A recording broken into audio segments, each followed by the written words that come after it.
We'll start in South Korea this morning, where talks to create the world's first global agreement to reduce plastic pollution have failed. Nearly 200 countries attended the talks in South Korea and were unable to agree on key issues, including reducing the amount of plastic made in the first place. Some nations that produce large amounts of oil, which is used in the process of making plastic, also wanted a deal that wasn't as strict. The problem is that the world currently makes far more plastic than it can recycle, much of it ending up in the oceans, which can be harmful for marine life.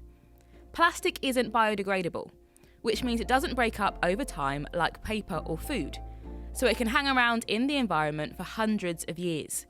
When larger pieces of plastic do break down, they can turn into much smaller pieces, called microplastics, which can be eaten by wildlife. Nina is a teenage activist who cares a lot about plastic pollution. She travelled from her home in Indonesia to South Korea to give a letter to world leaders asking them to reduce plastic waste. The letter is about the condition in my country, where we already being a dumping ground for the developed countries. The plastic waste, the plastic piles is everywhere, in the riverbanks, in the roadside, in the landfill. It's everywhere. So it's really polluting our environment because it's being burnt, being dumped to the river and polluting our communities, and the children's health is in danger.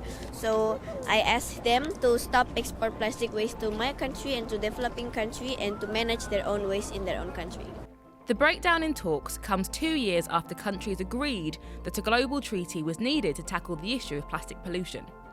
Countries are likely to meet again next year to try and reach an agreement.